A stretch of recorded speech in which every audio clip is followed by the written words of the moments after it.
다음은 주제 강연이 있겠습니다. 강연자께서는 올해 99세를 맞으신 연세대학교 철학과 명예교수 김형석 교수님이십니다. 60세에 수영을 시작하시고 96세에 베스트셀러 작가에 등극하신 이 시대의 마지막 지성이십니다. 김 교수님께서는 1920년 평안남도 출신으로 일본 조치대에서 수학하신 후 연세대 철학과 교수, 미국 하버드 연구교수, 연세대 교양학부장 등을 역임하시고 현재 연세대 철학과 명예교수로 왕성하게 집필학 작업과 강연을 하고 계십니다.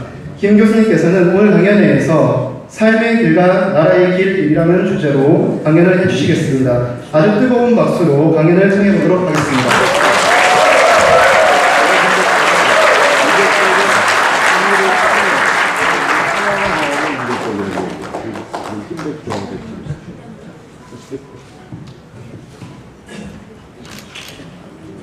우리 사회가 여러 가지 문제를 겪고 있습니다. 고용 인구가 국가의 성장과 발전을 위해서 어떤 정책을 세워야 그런 얘기들이 많이 있습니다. 일방스럽게도 고용 인구에 해당하는 우리들 자신입니다. 저를 포함해서 나이를 든 사람들이 이 나이 이후에 내가 저와 민족의 장래를 위해서 무엇을 할 것인가 하는 걱정들을 하지 않습니다. 그런 사회를 위해서 젊은 세대들이 걱정을 하고 지도자들은 걱정하는데 본인들은 거기에 대해서 별로 책임을 지거나 하는 게 무엇인가 하는 것을 찾지 않는 것 같습니다. 지금 생각해 보니까 아마 16년, 17년쯤 전이었던 것 같습니다. 제 친구인 안명 교수님하고 또 김태길 교수님이 국회에 청을 받아서 왔더니 밤이 건전하게 맡겼습니다. 맡겨서 일을 끝내고 시간이 좀 여유가 생겨서요. 우리 셋이 앉아서 몇 가지 얘기를 하게 됐습니다. 그때 나온 얘기 가운데 하나가 80이 넘도록 쭉 살아왔는데 계단에는 노른자가 있어서 병아리를 까나오고 계단 표시를 하는데 우리 인생에도 계단의 노른자에 해당하는 것만큼 소중하고 행복하고 보람 있는 나이가 있었을 텐데 이 몇 살쯤이었으니까 그런 얘기를 했습니다. 처음에 얘기는 50부터쯤 아니었을까 그런 생각을 했는데 50대, 60대까지는 일을 많이 합니다. 일을 많이 하지만 인간적으로 성숙하지는 못했던 것 같다. 또 직장인이나 가정인으로서는 보람이 있었지만 사회인으로서의 의미는 충분하지 못했던 거 아닌가.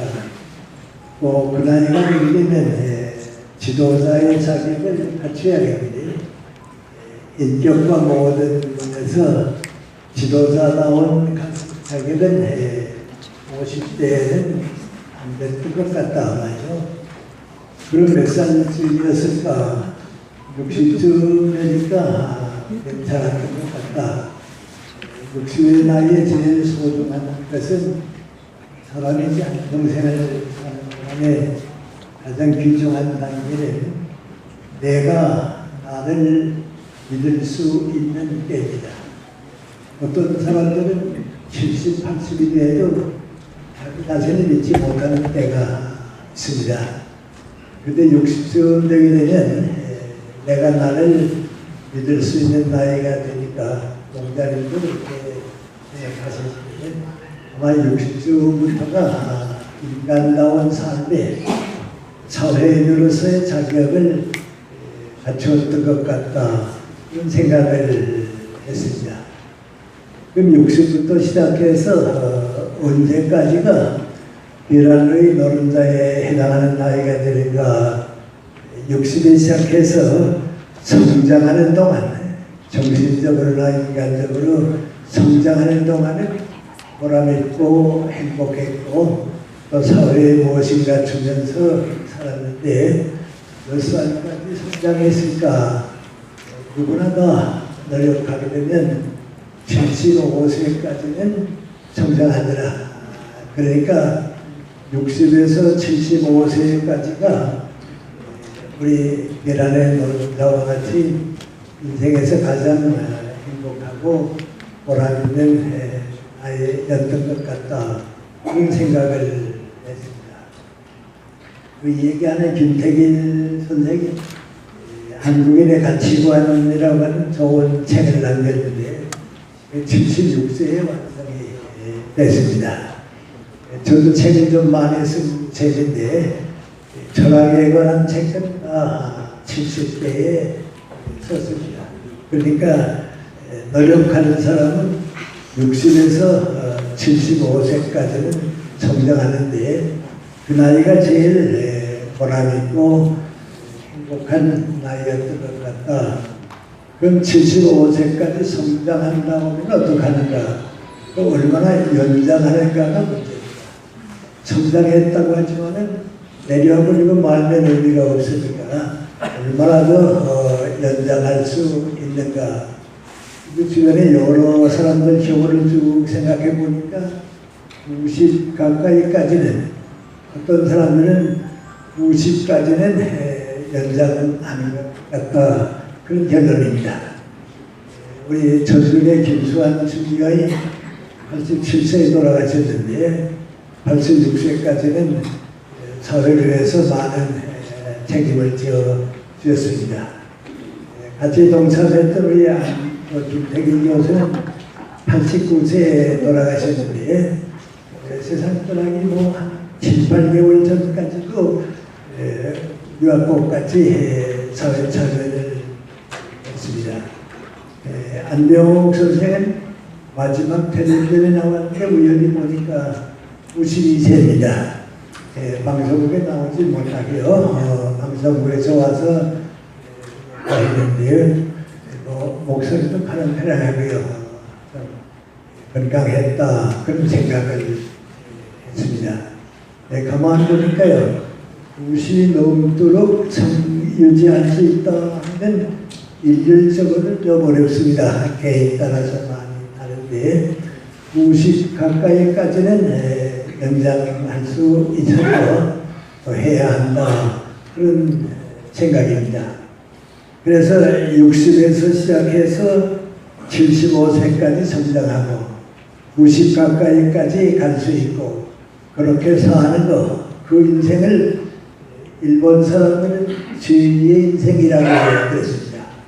30에서 60까지는 일하는 기간인데 죄의 인생이고 60부터 90까지는 30년 동안 죄의 인생을 살아야 한다. 또 그렇게 되는 것이 백세 시대를 위해서 우리가 갖추어야 할 책임이 아닌가 그런 생각을 해본 겁니다. 그런데 우리도 그런 얘기를 하면서 그건 우리 생각이고 다른 사람들도 그게 공감하고 있는가 같이 느껴지고 있는가 생각도 해봤습니다. 그런데 생각을 안 해보니까 그렇지 사실 누구나 다 그걸 인정하는 것 같습니다. 지금 갑자기 생각이 나는데요. 나하고 비슷한 나이에 70세 된 교수들이 이제 무슨 얘기를 하는데요. 한 교수가 이번에 영문과의 후배 교수 누구가 해감이 됐다 그래요. 그러니까 그 영문과의 선배 교수였던 이근철 교수가 그 얘기 했더니 하는 말이죠. 그 친구가 초등학교는 해감부터 됐다 그래요. 그럼 누구 얘기냐면 자기 자신 얘기입니다. 나도 그 나이에는 철이 안 들었더랬는데 해가면 되더라 그 얘기입니다. 그러니까 60부터는 내 인생을 삽니다. 다른 사람의 인생이 아니고 내 인생관과 가치관을 가지고 내가 사는 나이는 60이 아주 가장 좋은 나이 같습니다. 내가 76세쯤 됐을 때입니다. 그래서 제가 76세입니다. 그랬더니 아무나 가만히 계세요. 그랬더니 하실 말씀이 뭔지 아세요? 좋은 나이 옵시다. 네, 좋은 나이 옵시다. 나도 그런 나이가 있었는데 이젠 다 떠나버리고 말았다 그 얘기입니다. 사람들은 나보고 지금까지 사시는 동안에 어느 때가 제일 행복했느냐고 물어봅니다. 그러면 아무리 생각해봐도 제일 좋은 나이는 75, 6세 때가 제일 좋았던 것 같아요. 그때는 모든 것을 제가 차지하고 살았고요. 행복했고 그 나이가 제일 좋았던 것 같습니다. 그런데 내 제자들을 쭉 해보면요. 그 나이가 되면 좀 늙어가려고 그래요. 그건 자기가 늙는 거지. 노력하면 그때부터가 보람있게 사회에 대해서 살게 됩니다. 저도 이따만큼 이제 시간이 나게 되면 강원도에 갑니다. 가면 이제 바닷가에 콘도나 호텔에 커피숍에 갑니다. 가서 지방에 이제 유지됐던 분들을 만납니다. 장관도 지나고 회원도 지나고 그런 분들을 이제 만납니다. 만나서 이렇게 얘기를 해보면요. 미안합니다. 나보다도 다 더 늙었습니다. 얘기하는 것도 그렇고요. 생각하는 것도 그렇고요. 그래서 저분들이 왜 저렇게 빨리 늙었나 물어보면 선생님 10년이면 강사될 줄 알았는데 늙은 걸 어떡합니까? 그렇게 얘기하는데 그 생각은 잘못된 생각입니다. 신체는 늙지만은 그 나이에 정신이 늙는다고 하는 건 없습니다.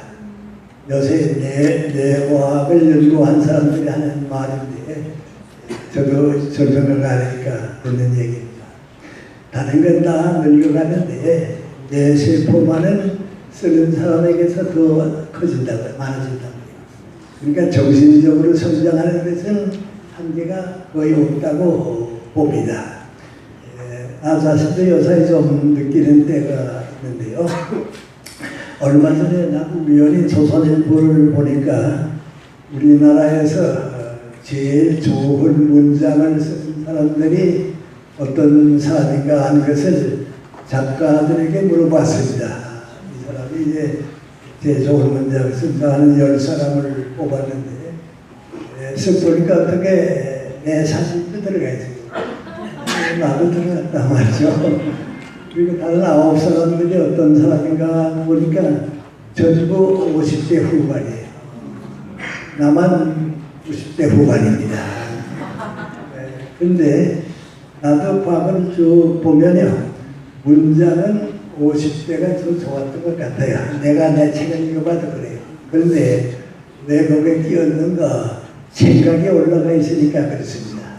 사상이 올라가 있으니까 그것이 아마 뒷받침해서 문장에도 도움을 주지 않았나 그런 생각을 합니다. 그리고 여러분들 내 나이가 되면 다 어떠실지 모르겠는데요. 저는 매일 일기를 씁니다. 일기를 쓸 때 재작년 일기를 읽어보고요. 다음에 일기를 읽어보고 그 다음에 이제 오늘 일기를 읽어봅니다. 그럼 만 2년 동안에 내가 얼마나 변화했는가 성장했는가 그걸 가늠해 보는 겁니다. 그런데 내가 쓴 걸 내가 봐도요. 2년 전에 3년 전에 썼던 거는 지금만 못해요. 조금 모자랐단 말이죠. 그래도 지금이 낫다 그렇습니다. 그러니까 이제 당연도 다니고 글도 쓰고 하는 게 난 여러분도 노력만 하게 되면 90이 넘었다고 해서 버림받는다 하는 것은 옳지 않다고 생각합니다. 근데 이제 그렇게 살려고 하게 되면 책임이 뒤따라야 합니다. 앉아서 그냥 되는 건 아니라 책임이 뒤따라야 하는데 어떤 책임이 필요한가 그런 생각을 해봅니다. 근데 일본 사람들이 이제 5, 60년 전부터 노령 인구들을 위해서 하는 얘기를 쭉 보니까요. 그 사람들은 두 가지를 얘기했대요. 60에서부터 이제 재생을 시작하는 게 누구에게나 해당하는 건 두 가지예요. 첫째 누구하니 공부하라 그랬어요. 뭐든지 공부하고 배워라 말이죠. 다른 사람하고 비교할 건 아니고 나 자신이 행복하고 성장하기 위해서 공부하라. 그게 첫째입니다.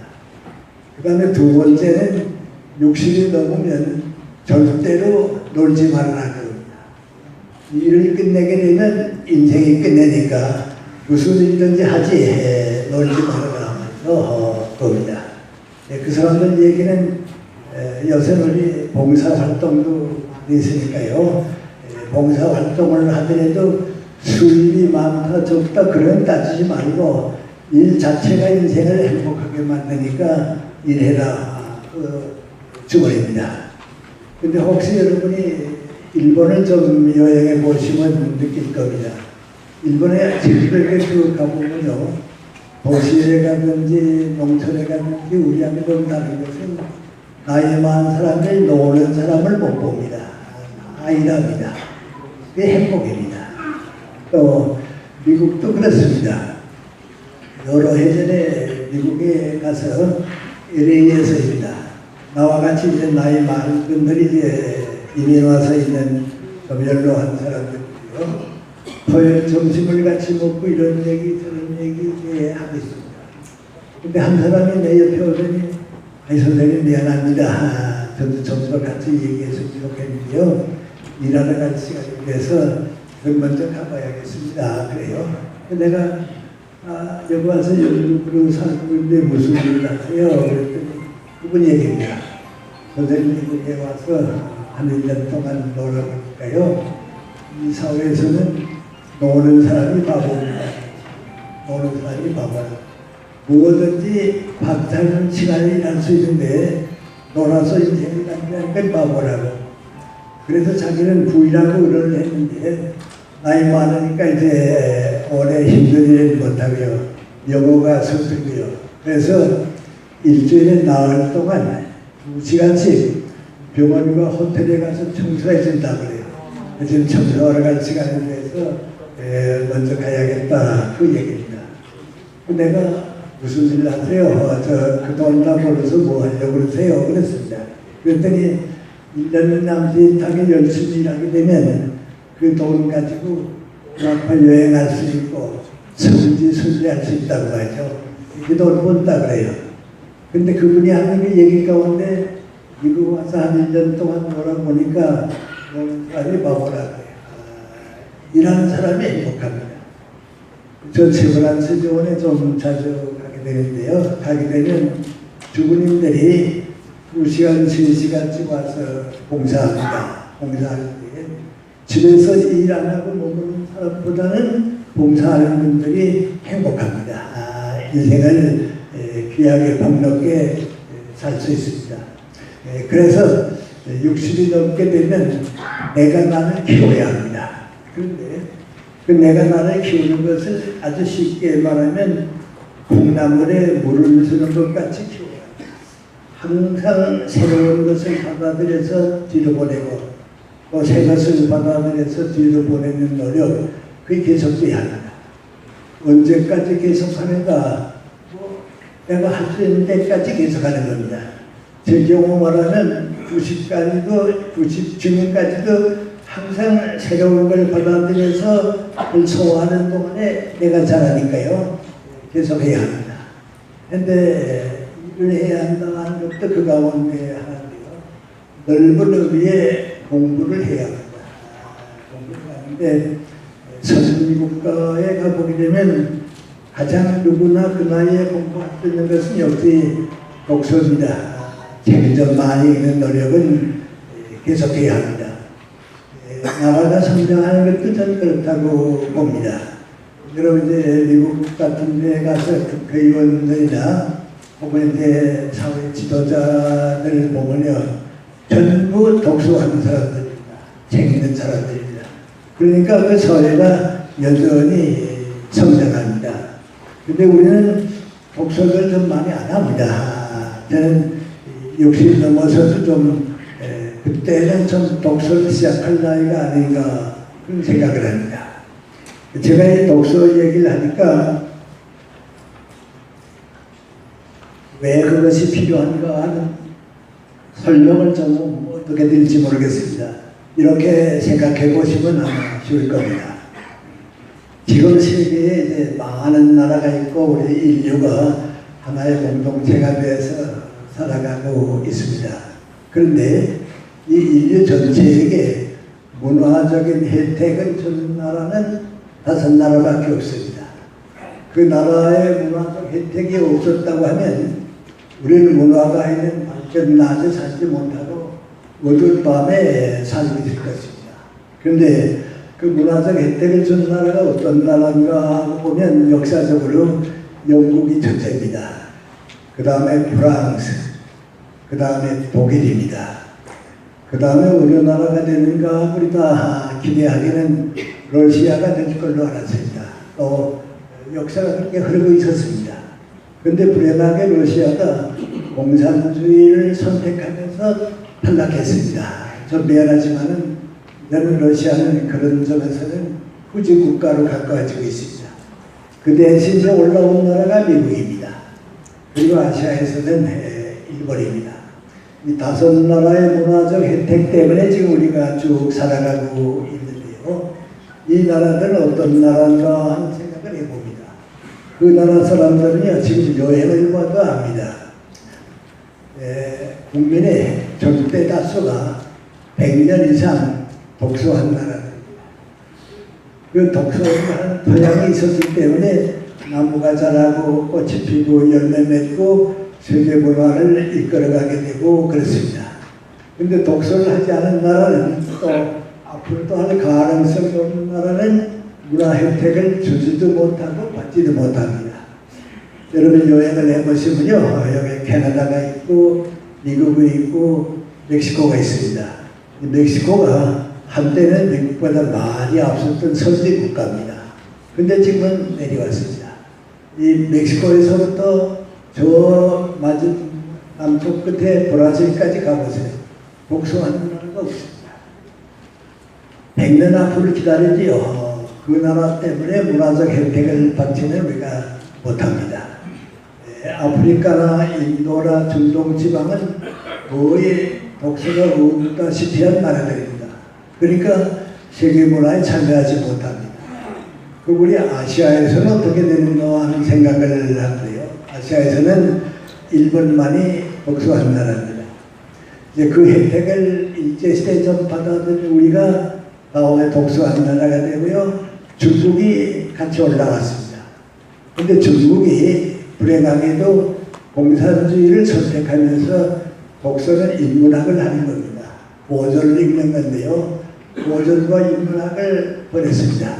그래서 오히려 중국이 지금 독서에서 뒤지는 나라가 됐습니다. 이런 얘기하면 여러분들이 저 추상적인 얘기가 그런 생각을 하시게 되는데요. 여행을 좀 하면 또 보세요. 나도 이제 몇 번 중국 가게 되면요. 중국에 유명한 대학이 4시 있습니다. 그 대학 옆에 서점들이 있습니다.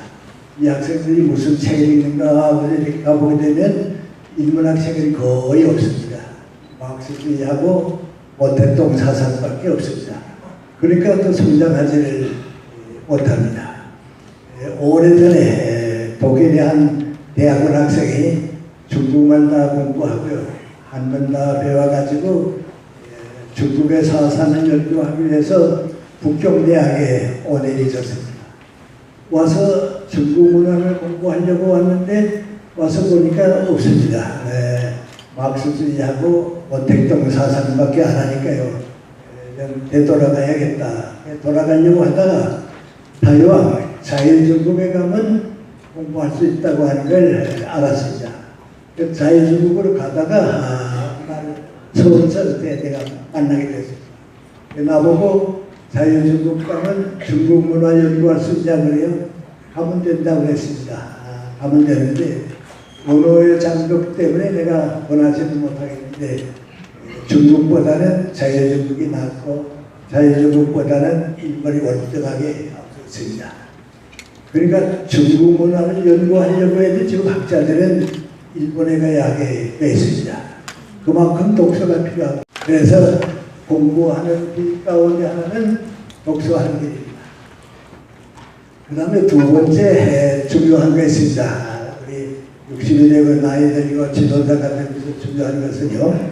사람이 이제 어려서부터 시작해서 학교를 다니면서 공부하고 직장 되고 사회생활을 쭉 하다가 직장을 떠나게 되면 사회 공간이 없어집니다.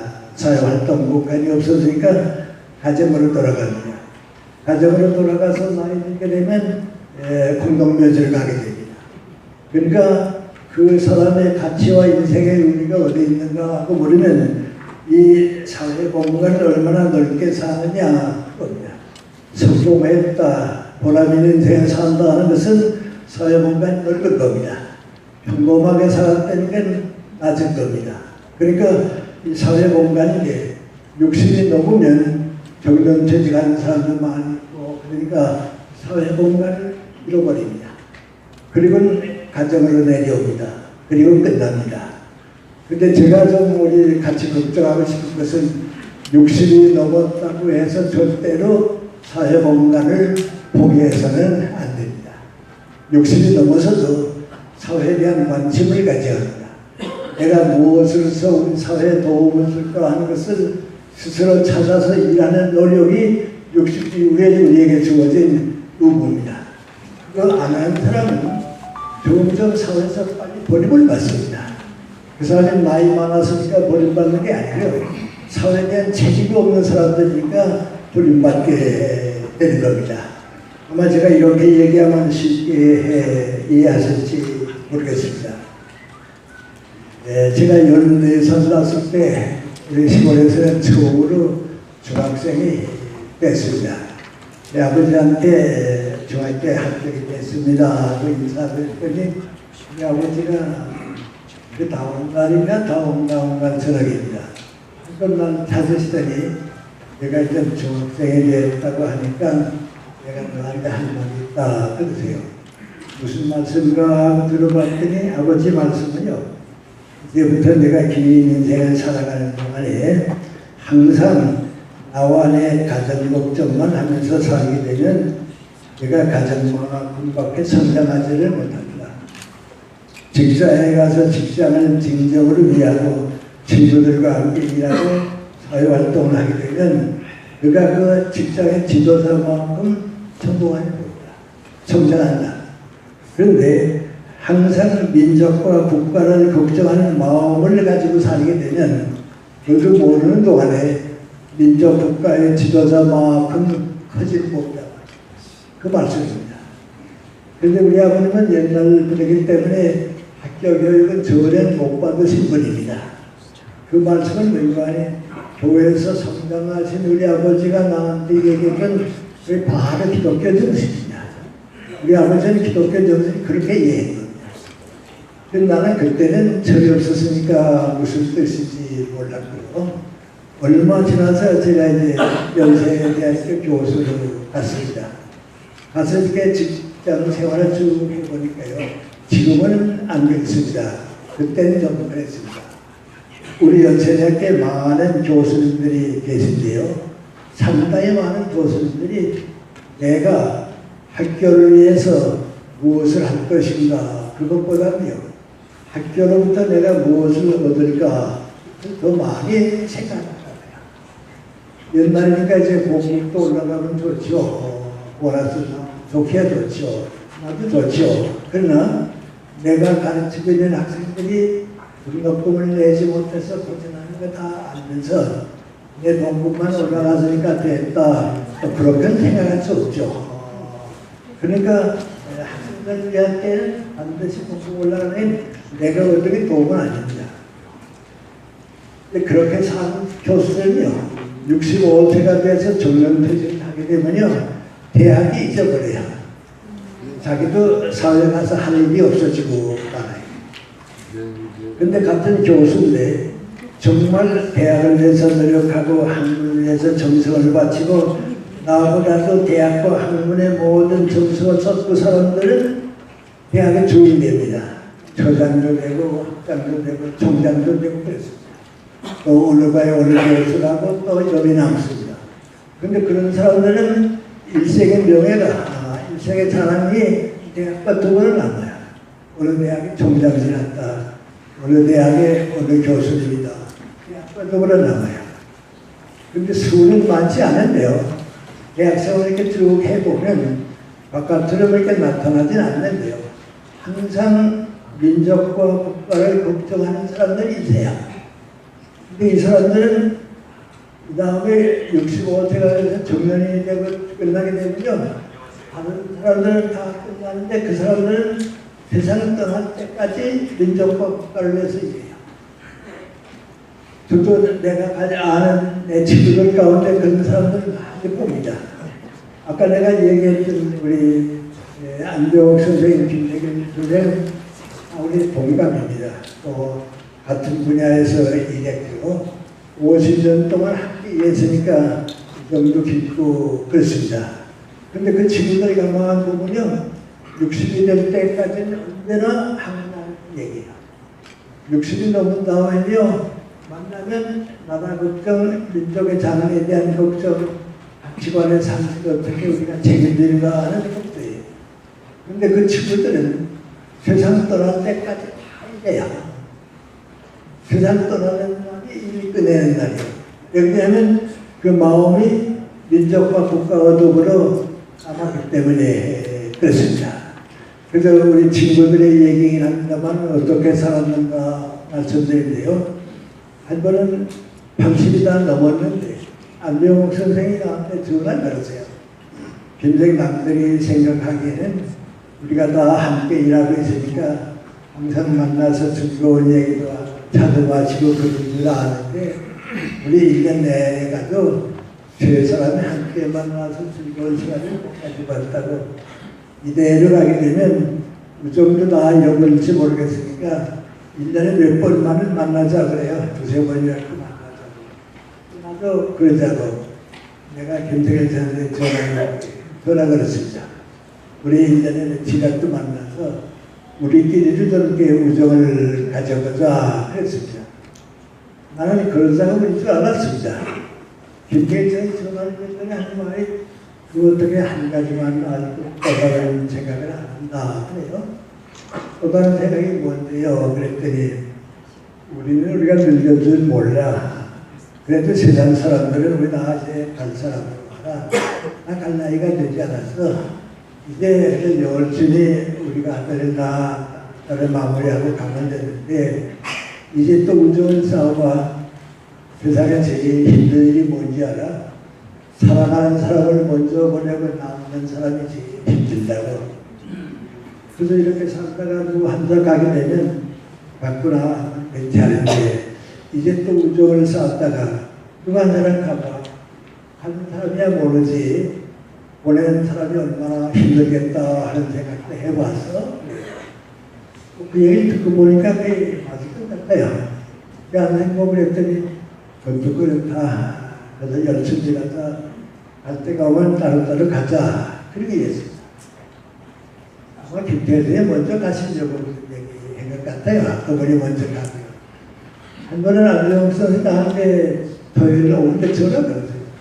김생 바쁘세요? 그래서 아니요 바쁘세요 그랬더니 김태균 선생님 먼저 가고 우리 둘이 남았는데 잘못하게 되면 우리도 하고 싶은 얘기를 못하고 만나지도 못하고 끝날 것 같아. 전화 좀 걸고 싶어서 왜 그런 얘기 하세요? 그랬더니 나 요새 여러 가지를 생각해 보는데 내 얘기야. 암만 해도 김세영 환자 남을 것 같아 그래요. 건강이 좋지 않으세요? 그랬더니 내 건강보다도 그런 내 마음속에 생각이 드는데 그래서 전화도 걸고 좀 얘기하고 싶었던 거야 그래요.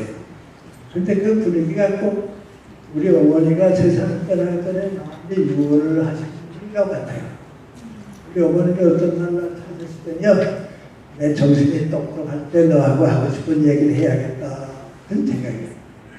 내가 안병생 보고서 아는 얘기인데 오늘은 그만합시다. 뭐 오늘 얘기해야 하나 그랬더니 그래 오늘 그래서 이만하죠 그랬습니다. 그리고 얼마 있다가 안병생이 또 갔습니다.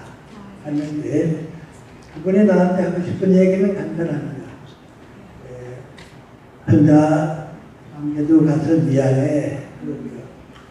혼자 남겨도 너무 힘들어하지 마세요. 그러다 인간의 도리를 어떡하나. 마지막 부탁을 맹구하니 우리가 남겨놓은 이 사전 마무리돼요. 그 부탁입니다. 그리고 안생도 또 갔습니다. 근데 저 강원도 실존 선배들 양구에 계신 분들이 나하고 안병 선생은 90은 다 넘었는데 고향에 이북이니까 갈 데가 없다고 해서 우리 위해서 뭐 자그마한 그 무덤도 다 준비해주고요. 기념관도 만들어주고요. 세상 떠날 때 오라고 해서 글로 가기로 했습니다. 근데 안병선생이 먼저 갔으니까 이제 거기서 장례식을 지나게 되고요. 마지막 보내는 얘기를 내가 하게 됐습니다. 내가 다른 사람에게 양해를 얻고요. 안 선생이 살아계실 때 내가 꼭 해야 할 얘기가 있었는데 못했다고. 오늘 다 보내고 나면 다시는 얘기할 시간이 없으니까 한 5분만 더 내가 안 선생한테 얘기해야겠다고. 그리고 얘기했습니다. 그 얘기는 다른 얘기 아닙니다. 몇 해 전에 충청도 영동에 강연을 갔는데요.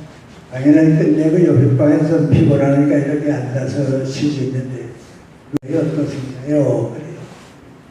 고령이시기 때문에 병중에서 잘 나오시지 못한다고.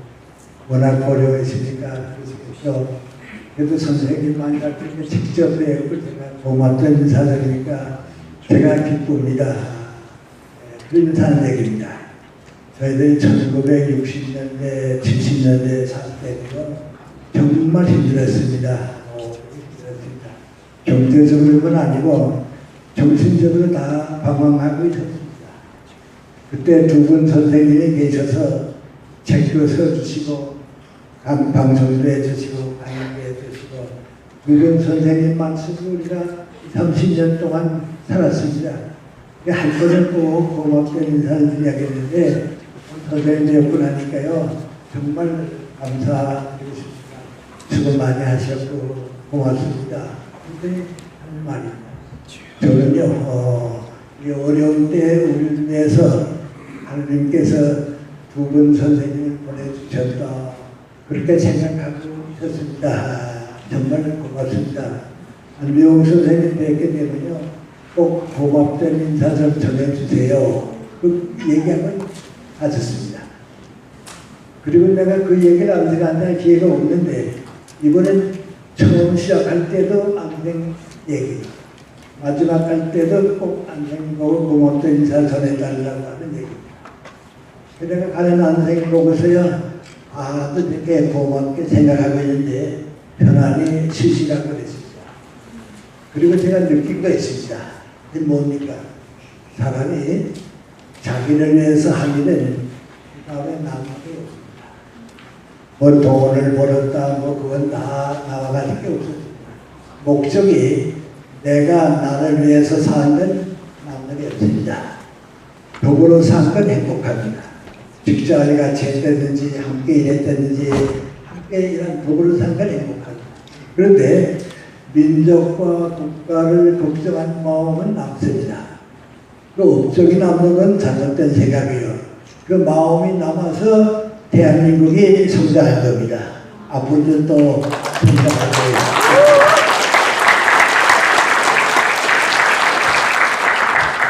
바로 그것이 우리들이 나이 들면서 대한민국에 태어나서 우리 국가와 민족을 위해 내가 해야 할 일입니다. 내가 나를 버리는 사람은 나라를 버리게 되는 겁니다. 그 다음에 두 번째 저에게 주어진 문제가 우리 개인의 의견이요. 우리 나라가 어떻게 가야 하는가 하는 길입니다. 간단히 제가 말씀을 드리겠습니다. 사람이 살았을 때 청소년기가 있고 청년기가 있고 장년기가 있습니다. 장년기가 넘은 다음에는 우리 60대 이상 같아서 상당히 이제 높아지게 되고 그렇습니다. 국가와 민족이 사는 것도 그런 나이가 있습니다. 모든 신생국가나 우주국가는 제일 처음 출발할 때에 첫 단계가 있습니다. 그것은 강자가 약자를 지배하는 사회입니다. 힘을 가진 사람이 힘을 못 가진 사람을 지배하는 사회가 지금도 아프리카의 신생국가들 다 그렇습니다. 우리 대한민국도 그렇게 자랐습니다. 그때는 힘이 지배하는 사회입니다. 강자가 약자를 지배하는 사회입니다.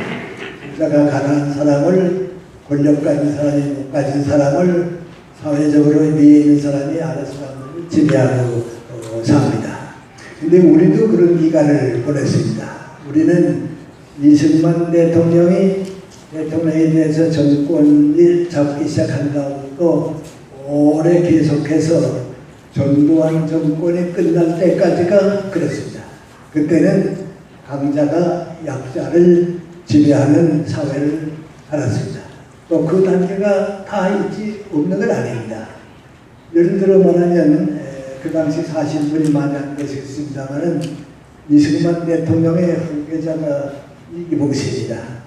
그런데 신문에 다 날 정도로 이 박사가 하는 말이 뭔지 아십니까? 나는 군대를 장악하고 있을 테니까 당신은 경찰을 장악하고 있다고. 그리고 군대와 경찰을 가지고 있으면 우리 자유당 정권은 끄떡없다고 안전하다고 그랬습니다. 근데 나도 그 모습 때입니다만 그 얘기 들을 때 당연한 줄 알았습니다. 정권이 유지되는데 군대와 경찰을 속이으면 유지됩니다. 근데 지금 와서 생각해보면 그건 후진 국가가 가지는 길입니다. 신생 국가가 가지는 길입니다. 지금 아프리카가 그렇습니다. 강자가 약자를 정권이 지배합니다. 북한은 지금도 그렇습니다. 우리 김정일 때죠. 그때 우리나라 대표가 이제 북한에 갔습니다. 갔더니 김정일이 우리나라 대표가 하는 말이 뭔지 아십니까? 우리는 선군 사회라고 해요. 선군 정책이라고. 군대가 최고라고 하죠.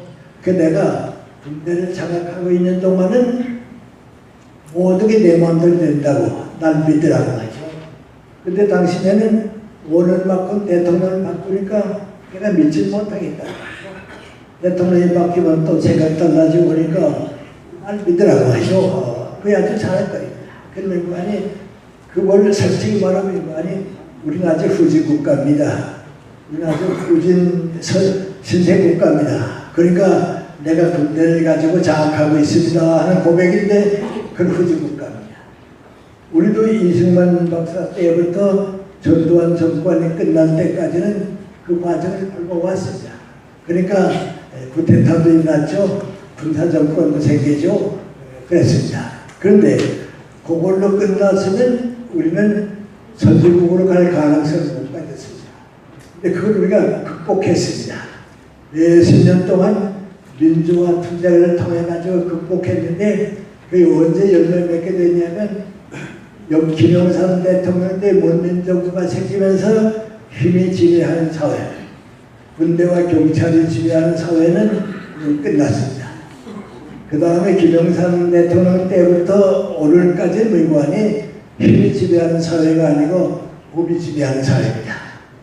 법이 통치하는 사회입니다. 이건 이제 전 세계가 성장하기 위해서는 밟아야 하는 사회입니다. 정계 법이 지배하는 사회인데요. 그 법이 지배하는 것은 군대나 경찰이 힘이 지배하는 게 아니고요. 법이 지배하는 힘을 맡은 게 정부입니다. 그러니까 우리는 이제는 정부와 법이 지배하는 사회에 살고 있습니다. 모든 중간 국가들이 그렇습니다. 아마 후진 국가를 제외하면 절대 다수가 이제 그렇습니다. 이제 그렇게 되게 되면 어떻게 될까? 힘보다는 법이 지배하는 사회입니다. 그리고 개인이 누르거나 뭐 군대가 누르는 게 아니다. 일본도 벌써 100여 년 전에 쿠데타가 이랑 끝났거든요.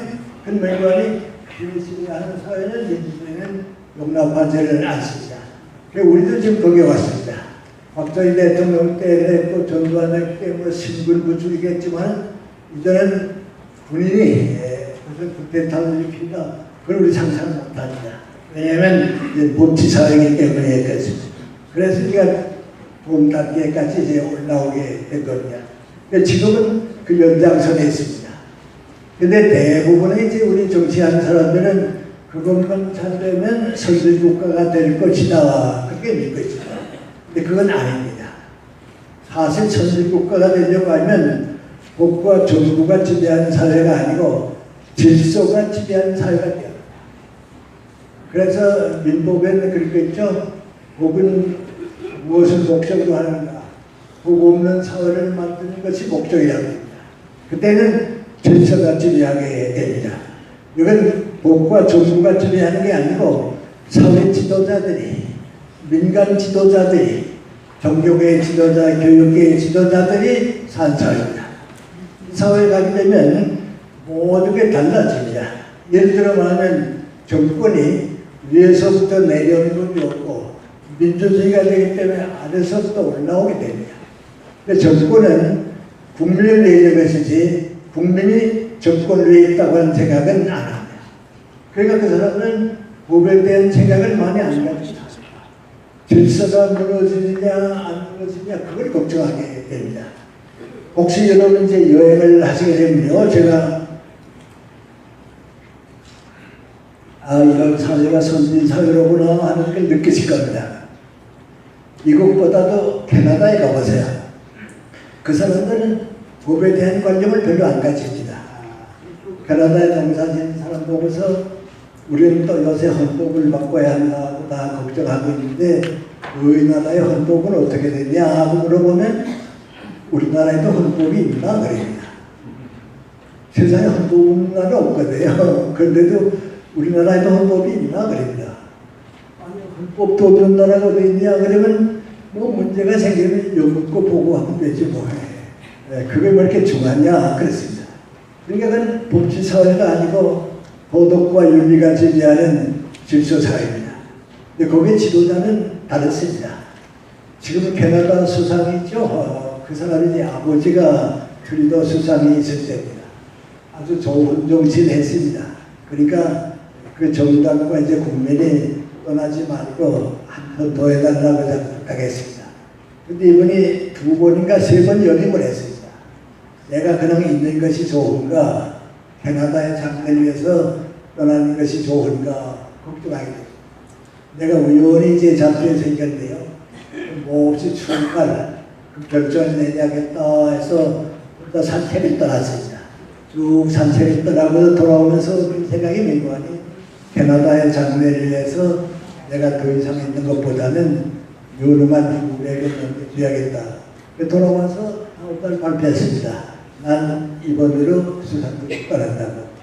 그 좋은 후보를 뽑아서 캐나다의 번역을 빌겠다고 떠났습니다.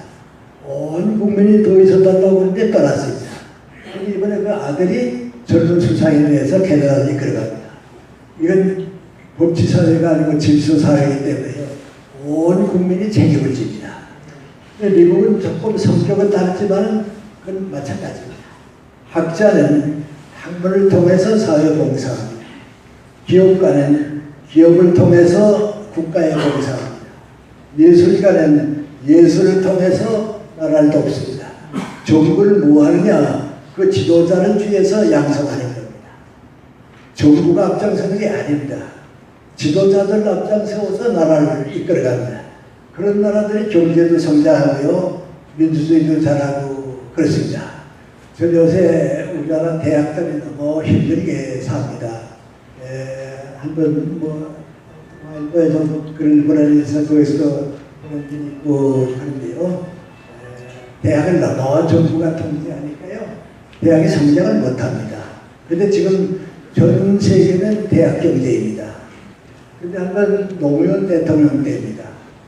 노무현 대통령 정부를 뒤에서 이끌어가는 이제 그 정신적 지도 교수가 있습니다. 브레인이라고도 그러고 피어노 멘토라고 그러는다만 하여튼 그 정부의 멘토입니다. 그 교수님이 무슨 발표한다 그래서 가봤습니다. 많은 사람을 안 보이고요. 한 5, 6시즌에 지금 모이는데 그분이 교육 정책을 얘기하다가 하는 말입니다. 교육의 마지막 목표는 평준화인데 이제 중고등학교 평준화는 되고 있다고. 다음에 할 문제는 누구하니 국립대학의 평준화냐. 서울대학까지 높은 대학이 있고 지방과 같은 떨어진 대학인데 평준화해야 한다고. 마지막 목표는 사립대학까지 평준화하는 거라고. 그리고 우리 목표는 도달한다고 그럽니다. 미안합니다. 난 그때 그 얘기 듣고서요. 어디서 듣던 얘기인지 100년 전에 듣던 얘기인데 지금 그런 얘기를 대한민국에서 듣는구나 놀랐습니다. 지금 전 세계가 대학 경제입니다. 완전 대학. 내 제자들 가운데 이제 독일서 박사학위를 얻은 교수들이 많이 있는데요. 그 가운데도 아주 가까운 교수입니다. 독일서 박사학위를 얻고 교수 생활을 쭉 하다가 이따만큼 이제 필요하니까 세미나가 있고 학교가 제가 미국에 갔습니다. 미국 가서 몇 번 가보고 됐다고 하는 말입니다. 선생님, 이건 제 생각인데요. 150년 전에는 미국이 독일 따라올 수 있을까 못 따라온다고. 미국보다 독일 너무 앞서 있었다고. 근데 요새 여러 번 미국 가고 가니까 앞으로 100년 동안 이건 독일이 미국을 못 따라갑니다. 독일한테 미국한테 독일이 완전히 떨어졌습니다. 100년 못 따라갑니다. 근데 그 격차가 왜 생겼는가 하고 봤더니 대학 경쟁에서 생겼습니다. 미국은 대학 경쟁에서 이겼고 독일은 대학 경쟁에서 패했다고. 근데 그게 무슨 얘기냐면 독일에는 사립대학이 없습니다. 돈이 많이 드니까 개인이 사립 못 들어가면 안 되죠. 사립대학이 없습니다. 이제 국립대학군이에요. 주립대학이에요. 주립대학군인데 예산이 전부 같습니다. 그러니까 미국의 하버드 대학 예산 하나 가지면 독일의 4개 대학 예산보다 더 큽니다. 그만큼 학자들이 자꾸 연구해내니까요. 독일 대학이 따라갈 수가 없습니다. 대학 경제에서 완전히 졌습니다. 지금 세계 100대 대학을 발표하는데 보면 독일 대학은 하나도 못 끼고 있습니다. 제가 정확히 기억을 못합니다. 그냥 사람 하나 끼는 것 같고요. 전부 어딜리가 미국입니다. 그리고 영어 문화권입니다. 홍콩도 그렇습니다. 영국이 있습니다. 그렇습니다. 그런데 우리나라의 대학 교육을 사립대학까지 평준화시키겠다 되면 그건 무슨 얘기입니까? 저는 상상할 수가 없습니다. 근데 그 생각을 어떻게 가졌는가 하고 생각해 보는데요. 그게 바로 근거안이 대학의 자율성을 주지 않기 때문에 그렇습니다. 대학은 대학이 귀합니다. 내가 미국 가서 여러 번 보는데요. 미국 사람들 보고서 물어봅니다. 하버드 대학의 업적이다 미국을 위해서 남긴 유산이 더 크냐? 어느 정권이 유산을 위해서 남긴 게 더 크냐고 물어보면 그 시대의 문제를 해결하는 데는 그 정권으로 끝났지만은 하버드 대학은 200년 동안 아메리카를 키워줬다. 그러니까 그 사람들은 대학에 대한 정성과 고마운 마음을 정권보다 높이 봅니다. 그거 질서사회입니다. 여러분 또 이제 캐나다 다음에 스위스 같은 데 가보세요. 스위스 사람들은 북을 모릅니다. 모든 게 도덕과 윤리 질서를 삽니다. 그러니까 이제 제가 말씀드린 게 미국이 힘이 지배한 사회를 전두환 정권으로 끝났고 그 다음부터 김영삼 정권으로부터 오늘까지는 지금 법치사회가 되고 있는데요. 이 법치사회를 끝나는 건 아니고 하나 더 올라가서 질서사회로 올라가야 합니다. 그게 선진 국가로 가는 겁니다. 여러분 이제 프랑스 같은 데 가서 영국, 독일, 핀란드 다 가고 스위스 가고 오면요. 우리하고 다르습니다. 힘과 복은 다 없습니다. 근데 그동안 이제 우리가 과정을 많이 겪어와서 법치사회까지 왔는데 두 가지 문제가 남아 있습니다. 힘을 지배가지는 사회가 질서가 지배하는 사회 중간까지 와놓고 보니까 우리 정치하는 사람들이 과거가 더 좋았던 것 같습니다. 정부가 나가서 하고 법이 마음대로 하고 그러면 법을 힘내신 본 사회가 있습니다. 그런 정권을 민주화의 정권이 앞장섭니다. 기업을 앞장세우는 게 아니고 우리가 경쟁을 해야 합니다. 학문을 앞장 세우는 게 아니고 민관이 정부가 관리를 해야 합니다. 대학도 다 정부가 통제해야 합니다. 그렇게 되면 우리는 다시 뒤로 돌아갈 가능성이 있습니다. 그래서 정권이 어떤 이념에 붙잡히거나 우리 마음대로 무엇을 하고 싶다 하게 되면 뒤로 후퇴합니다. 국가와 민족 지도자를 키워서 글로 가야겠다고 하는 나라가 되면 질서사회로 올라갑니다. 근데 제일 거기에 중요한 건 경제입니다. 여러분 절대로 이상하게 생각지 마세요. 정치는 우리 사회가 원하는 목적이 못 됩니다. 정치는 목적이 아닙니다.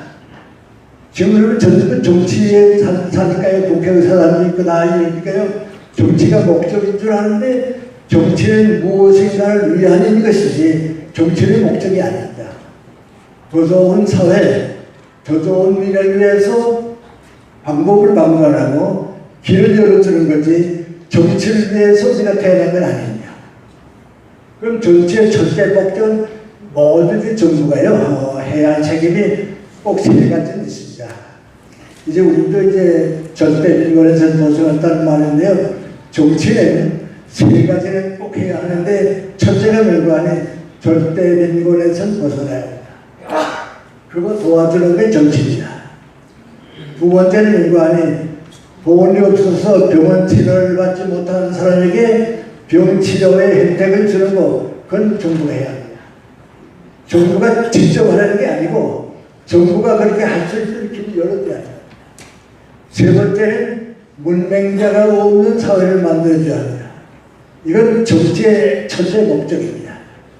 그 자체는 정부가 위해주는 그 정치의 수단 제 목적이 아닙니다. 근데 다 얘기할 수 없는 우리 경쟁을 하나 얘기하겠는데요. 선진국가와 후진국가가 무슨 차이가 있는가 하고 보면요. 미국과 같은 선진국가에 가게 되면요. 모든 경제는 경제인이 책임을 집니다. 기업인의 책임을 집니다. 제가 아마 이렇게 얘기한 건 쉬울지 모르겠습니다. 난 교수니까 이제 경제 문제는 잘 모릅니다. 미국에 처음 가게 돼 61년에 미국 가서 한 8년 동안 미국에 살다가요. 뉴욕에 가서 한 경제학자를 만났습니다. 그 내가 물어봤습니다. 여기 아메리카라고 하는 수박이 있는데 나와 같이 외국에서 온 사람이 아메리카라고 하는 수박을 보는데 정치면에서 보면 의회 민주주의보다 더 좋은 방법이 없다고. 그런 세계 어느 나라가 다 따라가게 돼 있다고. 그런데 경제 문제는 미국의 자본주의가 아니고 캐나다와 같은 복지 정책이 더 좋아 보이는데 미국 사람을 그렇게 보지 않는다고. 아메리카가 하는 수학은 하나인데 정치면에서 보면 민주주의, 경제면에서 보면 자본주의 똑같이 보는데 나는 자본주의에 대해서는 이해가 잘 안 간다. 그랬습니다. 근데 내가 모르니까 물어본 거예요. 근데 우리 한국 교수는 다 그렇게 생각하는 때입니다. 근데 나하고 얘기하는 경제학자가 하는 말입니다. 선생님, 제가 오늘 말씀드리지 하고 한 말인데요. 이 62년 겨울입니다. 아버가 하는 말이, 선생님, 몇 달 전에 러시아의 공산주의 대표자인 니키타 후르쇼프 수상이 유엔청에 왔다 갔다는 거 아시죠? 그래요. 그 후르쇼프 수상이 유엔청에서 연설을 한 다음에 뉴욕 거리를 쭉 이제 시작했습니다. 그 의리의리한 시절에 록펠러 시설을 봤습니다. 보더니 하는 말이 한두 사람이 이렇게 많은 재산을 가지고 사시게 되면 그 반면에 많은 가난한 사람들이 고생하면서 살 거 아니냐 그랬습니다. 그 얘기를 들은 뉴욕타임즈 한 기자가요. 다음 달에 그에 대해서 답변을 했습니다. 후르쇼프는 이런 큰 시설이나 공장이나 회사가 어느 개인의 명의로 등록되어 있다고 해서 그걸 개인의 소유라고 생각하는 모양인데 우리 미국 사람은 그렇게 생각 안 해요. 예를 들어 말하면 뉴욕의 큰 은행 이걸 최서 마하탄 은행이죠. 록펠러 은행입니다. 록펠러 총재가 우리나라에 왔습니다. 우리나라 기자가 물어봤습니다. 당신이 거쳐서 마나탄명의 총재인데 당신의 소유냐, 당신의 소유 얼마 되느냐 그랬더니 나는 우리 주식의 5%까지 가진다고. 고베이에서 5% 이상은 못 가진다고. 그럼 95% 누가 가지냐 그랬더니 당신도 가지라고 하죠. 당신도 가지라고. 그건 세계 누구나 주가지원자리가 누구나 가지는 거라고. 그럼 당신이 5% 나는 이건 어떡하냐. 그 5%에서 나는 또 세금 내니까 세금 낸다고. 그럼 당신까지 권리는 아무것도 없지 않냐. 경영권이라. 그리고 우리 기업과 은행에서 나는 이윤을 사회를 위해서 쓰는 권리라. 우리하고는 생각이 다르죠. 우리는 재벌들이 다 그 개인이 가지는 걸로 아는데요. 이건 5%는 제한되었습니다. 중요한 건 경영권입니다. 그리고 더 중요한 건 사회를 위해서 쓰는 권리를 가질 겁니다. 그 록펠러가 나는 잘 모릅니다만 얼마나 많은 했습니까? 미국 사람들이 록펠러는 뉴욕 사람이기 때문에 우리 서부의 중서부 지방들은 도와주지 않는다. 그래서 시카고 대학을 세워줬죠. 그때 그 시카고 대학에 허치슨 총장이 갔는데요. 록펠러 문화재단에서 일하던 28살 난 젊은 사람입니다. 그 사람에게 내가 당신을 중심으로 시카고 대학을 설립할 테니까 30년 동안 총장에 대해서 대학적 세계적인 대학을 키워달라고. 나는 그거 볼 때요. 그 록펠러가 얼마나 그 자랑스럽습니까? 28살 난 자기 일꾼 꺼내가지고서 30년 동안 내 총장권 줄 테니까 세계적인 대학 만든다고. 한때는 미국 대학의 대표는 하버드하고 시카고하고 했습니다. 그 록펠러가 교회에 다녔는데요. 그 교회들은 좀 보수적이고요. 목사 배척을 하니까 목사가 떠났습니다. 다른 목사님 모시라고 나왔거든요. 록펠러가 찾아가서요. 난 당신의 교회 이름이 아메리카 기독교를 위해서 가장 소중하게 좀 보고 싶다고 했습니다. 그 목사가 뭐라고 했습니까? 당신이 돕는다고 하면 나한테 돈 주는 건데 그거 가지고 교회 세우고서 간섭하면 난 싫다고. 록펠러가 뭐라고 했습니까? 내가 영원한 문화 사업을 하고 있는데 내가 이사장으로 있는데 가서 나는 말을 안 한다고. 왜냐하면 내가 얘기하게 되면 내 얘기를 따라오기 때문에 객관성이 없습니다. 그건 당신을 위해서 아니니까 당신의 심부름은 내가 하지만은 간섭 안 한다고. 그래서 그 목사가 믿겠다고 하요. 그리고 조치센터를 만들지 않았어요. 유엔을 뉴욕으로 끌고 오고 싶은데요. 돈이 없었습니다. 그러니까 록펠러가 어떻게 했습니까? 자기 땅 주어서 말이죠. 여기 뉴욕 빌딩 지하고 짓거든요. 그 돈을 쓰는 게 얼마나 행복합니까? 예. 나는 그렇게 봅니다. 부자는요, 돈 가진 사람이 아닙니다. 100억을 가지고 있는 사람보다는요, 90억을 쓰는 사람이 부자입니다. 그게 아메리카의 자본주의입니다. 난 그때 그 교수한테 얘기 듣고요. 지금 우리 정부가 가장 조심해야 할 건 바로 거기있습니다. 우리 정부가 이제 이념이 있는 한 그 교수이기 때문에 우리가 경제를 전부 맡았다고 하게 되면 그건 안 됩니다. 지금 경제는요, 국내 문제 가지고 해결하는 게 전혀 없습니다. 국제경제에서 얘기합니다. 국제경제에서 이해하려고 하게 되면 그건 기업가가 해줘야지 정부가 하는 건 아닙니다. 그런 방향에서 우리가 전투사회를 가기 위해서는 열린 사회가 하고요. 우리 정부가 무슨 일을 다 하다가 오냐면 법이 힘을 내서 하기 때문에 다시 후퇴하는 어려움을 가져오게 됩니다. 마지막으로 한 가지만 더 좀 말씀드리는데요. 그 법치사회의 가치관이 뭡니까? 후진사회의 가치관은 힘이고요. 법치사회, 이제 정치사회는 정의의 질서입니다. 그러니까 여기가 원하면 연관이 정의란 무엇인가 그럽니다. 그런데 이 질서 사회를 가게 되면 정의란 무엇인가 하는 정의의 질서 위에 휴머니즘, 인도주의, 사랑의 질서가 합해지게 되는 겁니다. 그러니까 이 질서 사회라고 하는 건 정의와 더불어 인도주의, 사랑, 그 함께 있는 사회입니다. 이 중간 사회는 법치사회는 정의입니다. 근데 지금 우리나라의 여러 사람들한테 우리가 물어봅니다. 종이라고 하는 무엇이냐 말이죠. 종이란 무엇이냐 하면 세 가지입니다. 공산주의자들은 러시아나 중국이나 세계 어디 갔든지 마크시주의자들은 종이란 무엇인가? 평등사회를 만드는 방법이다. 평등사회를 가는 건 정입니다. 그러니까 뭐든지 평등한 사회를 만든대요. 그게 이제 제일 중요한 한 가지가 있습니다. 그 무관이 경제적인 평등입니다. 그것이 그 공산주의 사회가 원하는 첫째 조건입니다. 운동권 학생들하고 제가 좀 여러 가지 얘기들, 그 시대에 내가 학교에서 살았으니까 많이 지났는데요. 그때 우리 운동권 학생들하고 제일 많이 한 얘기가 어떤 얘기인가 생각해 봅니다. 첫째 이런 얘기입니다. 이건 운동권 학생인데요.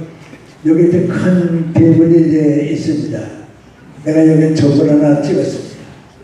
그리고 그 학생 보고 묻기는 뭐이 보이냐 그러면 점이 보인다 그럽니다. 자세거나 또 다른 것도 있을 텐데 다 보면은 점밖에 안 보입니다. 다른 건 안 보이냐? 안 보인다. 그럼 내가 뭐라니까?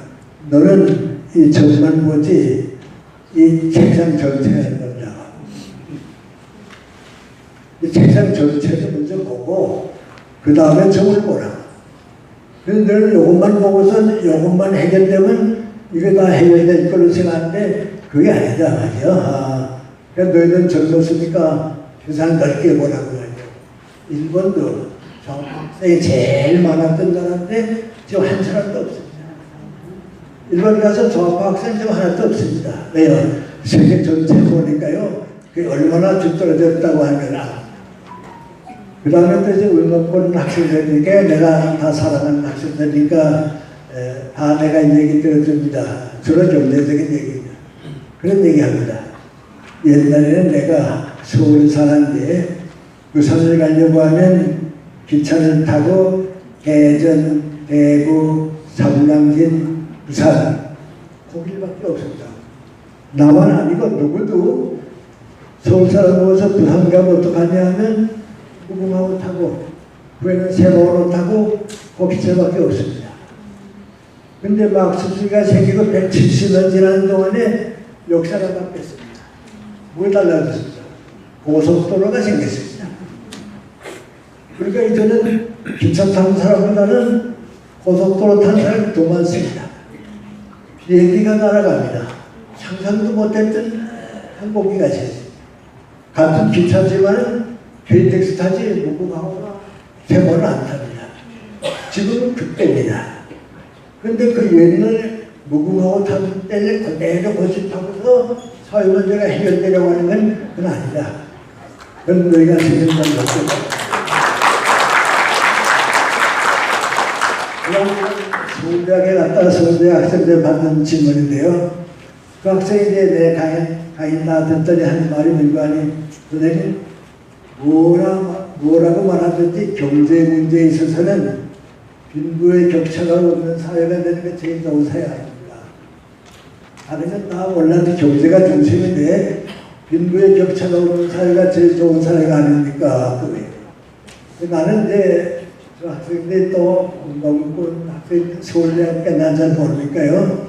그렇지 모르겠다 그래서 내 생각을 못하고 그렇게 주장한 사람들 많이 있고 나도 젊었을 때 그렇게 생각했다고. 그런데 이런 경우는 어떡하느냐. 예를 들어 말하면 옛날이니까요. 나는 교수기 때문에 가난하다고. 그 가난이 굵고 먼지가 나는 길가를 이렇게 쭉 걸어가는데 고등학교 때는 동창이 자가용을 타고 쑥 지나가다가 잘 세우던 나보고 하는 말이 너 이렇게 바라보는데 그러가 내 자가용 타고 가자. 태워줬다가. 내가 내 친구가 뭐라니까. 학교 다니는데 내가 공부도 전화해서 선생님 칭찬도 받았는데 그러니까 자가용 타고 다니고 난 바라보는데 걸어다니고 공평하지 못한다 말이야. 공정하지 못하다. 그랬었잖아. 그때 그 친구라고 한 말이 뭡니까? 그래. 근데 지식하고 내 자가용하고 바꿀까? 그럼 내가 뭐라고 합니까? 이놈아 며칠 전에 제가 영화를 받고 지금까지 나서도 그걸 안 갖고 온다 그래요. 그리고 지금 뭐라 그럴까? 넌 나보다 더 소중한 거 가지고 있으면서 왜 이걸 부르고 왔냐고 말이야. 넌 나보다 더 좋은 거 가지고 있지 않냐고. 요새 우리 그 경제 문제에만 몰두하면 공산주의자는 경제 문제가 전부라고 생각하는데요. 경제보다 더 많은 문제는 많이 있습니다. 내 선택입니다. 그 질서사회입니다. 근데 이제 아까 얘기 돌아가세요. 그 질서사회를 가려고 하는데 모든 것이 평준화만 되면 된다고 하면 질서사회를 가는 길이 막힙니다. 근데 미국 사람들, 자유주의 사는 사람들은 저들은 어떻게 생각하는가? 도망하는 사람이 자유로운 경쟁을 통해서 성장하는가? 그걸 정의라고 봅니다. 여러분이 지금 우리도 미국 많이 다니고 나도 이제 그러면서요. 사실 그 미국 사람들의 마음속에 그 알레르기는 잘 모르는 때가 있었죠. 나도 그렇습니다. 한번 미국 교수 만났습니다. 만나서 내가 그래서 총기 사건 저렇게 자꾸 나는데 미국 야구 말이죠. 규제해야 할 거 아니냐 그랬습니다. 그랬더니 그 교수는 말입니다. 규제하는 건 내가 또 하면 됩니다. 아메리카의 꿈은 그게 아니고 가지고 싶은 사람은 다 가져라. 그래도 사고가 안 나는 나라로 가자. 그거라고. 그러니까 꿈이 있죠. 자유의 꿈이 있습니다. 그런데 정말 선진국가에 가보게 되면 뭐 있는가? 거기에는 어떻게 하면 도망하는 사람이 인간답게 행복하게 살 수 있을까? 그 책임을 감당하는 것이 정의입니다. 그건 종교가 주는 정의관입니다. 도덕과 윤리가 주는 정의관입니다. 그 사회에 가는데 우리가 한 50년 안에 갔으면 좋겠어요. 그렇게 되면 지금 우리가 가지고 있는 문제는 다 없습니다. 그럼 마지막으로 여러분이 그렇게 되려고 하면 그 질서사회를 가려면 무슨 책임이 필요합니까? 물어보겠죠. 그건 저도 많은 대답을 줄 수는 없습니다. 얘기라도 할 테니까요. 그렇게 사는 사람이 많아지면 된다고 하는 생각만 해주시면 좋겠습니다. 여러분 요새 여행을 많이 하면 미국 LA에 많이 가는데요. LA 마을 옆에 리버사이드 시티라고 하는 자그마한 중소도시가 있습니다. 그 중소도시의 시청인데요. 시청 앞에 길다란 공원이 있습니다. 그 공원에는 동상의 세 개가 있습니다. 맨 앞에는 흑인 인권 운동을 하다가 피살당한, 암살당한 마틴 루터 킹 목사의 동상이 있습니다. 그 마을 뒤에는요, 뜻밖이죠, 우리 도산 안창호 선생의 동상이 있습니다. 그리고 그 뒤에는요, 세계적인 정신적 지도자였던 인도의 마하토마 간디의 동상이 있습니다. 난 거기 가보면서요, 작은 중소도시지만 백인 도시니까 이 사람들이 가장 존중하는 사람이 인권운동하다 죽은 사람, 독립운동하다 인생을 바친 사람, 인류의 장래를 걱정하는 사람의 동상이 서 있습니다. 백인이 아니고 흑인입니다. 미국 사람이 아니고 한국 사람입니다. 동양 사람은 인도 사람입니다. 그게 공통점이 있습니다. 어떤 공통점입니까?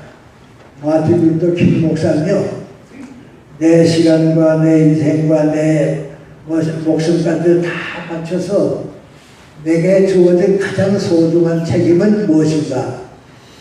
자유를 빼앗기고 있는, 인간의 정원성을 빼앗기고 있는 흑인들의 인권을 찾아주는 거다. 그 일을 위해서 내 목숨을 바쳐도 좋고, 그 일을 위해서 내 인생 다 바쳐도 좋은데 나에게 주어진 책임은 그 이상은 없다고 생각했습니다. 도산 안창호 선생이 어떤 분입니까? 나라를 빼앗기고 가만 보니까요, 독립이 먼저가 아니고 교육이 먼저다. 국민이 성장하지 못하면 독립은 물러나간다. 국민을 성장하기 위해서는 내가 먼저 성장해야겠는데 우리나라에서 성장할 수가 없으니까 서주의 국가에 가봐야겠다. 그게 미국에 갔습니다. 젊어서 한참 미국에 떨어지려니까 당장 생활이 하지 않아요. 그래서 한 일이 뭡니까? 그 일대가 오렌지 농원입니다. 그 오렌지 농원의 한 농장을 찾아가서 나 한국서 아니라고 하는 사람인데 당신 농장에서 일하고 싶다고. 그때는 하루 일하고 일급받아 오는 때입니다. 흑일도 오고 백일도 오고 오는데 도산도 갔습니다. 처음에 농장주가 좀 걱정했었죠. 길이 작고 힘도 없어 보이는데 괜찮을까 했는데요. 와서 하루 이틀 일해보라고. 그리고 마음에 안 들면 그런가 말이에요. 도산에 가서 일하는데요. 그렇게 정직하고 성실하고 농장일을 꼭 자기 일하면서 애끼고 살아갑니다. 얼마 두고 있다 보니까 농장주가요 너무 감동받았어요. 누구 만나게 되면요 우리 농장에 미스 아니라고는 한 젊은 애가 와 있는데 난 그런 애는 처음 봤다고 말이죠. 나보다도 내 농장을 사랑할 줄 아는 사람이라고 그랬습니다. 그리고 도산이 떠나니까 다 잊어버렸습니다. 몇십년 후에 그 도산이 한국의 정신적 지도자가 됐다는 걸 알았습니다. 그래서 그 사람들이 우리 한인연합회에 연락해가지고서 우리 두 번째 동상은 도산선 채우겠다고. 그 동상이 생긴 겁니다. 딴 데는 뭐 우리가 다 잘 압니다. 나는요, 우리가 이제 법치사회에서 질서사회로 올라가는데 50년이 걸리겠죠. 그러나 더 빨리 가는 방법은 바로 이 세 사람의 정신을 배워야 합니다. 내가 내 시간과 노력과 모든 걸 바쳐서라도 대한민국을 위해서 더 소중한 게 무엇인가 그 위해서 내 인생을 바쳐보겠다. 그렇게 노력하는 사람들이 많아지면 50년 걸릴 것을 10년 15년으로 바꿀 수가 있습니다. 그래서 그것이 우리 민족과 국가가 원하는 길이요. 나는 뭐 누가 무슨 책을 맡았다 유명하다는 그건 아닙니다. 그렇습니다. 아까 내가 내 직집을 얘기를 좀 했는데요. 지금 와서 가만 생각해보면요. 유명해졌다, 성공했다, 그건 다 내가 가면 없어집니다. 남는 건 뭘고 하니 내가 정말 민족과 국가를 사랑하기 때문에 이런 사람들은요. 받는 인사가 다릅니다. 전 지금도 지방에 가야 같은 데 가게 되면요. 다들 나한테 와서 여기서는 참 고마운 분이었다고 말이죠. 김先生 정말 고마운 분이었다고. 내가 대신 인사를 받습니다. 아까 내가 청주도 같은 얘기했는데요. 난 그분을 보고서 느낀 걸 일과하니 가장 행복한 사람, 나라를 위해서 가장 보람 있게 사는 사람은 어떤 사람인가. 내 주변 사람들이 나보고 하는 말이 고맙습니다. 우리 위해 수고해 주셨습니다. 그 수고는 잊을 수가 없습니다. 정말 감사합니다. 그 인사 많이 받는 사람이 가장 보람 있는 애국자가 되는 길입니다.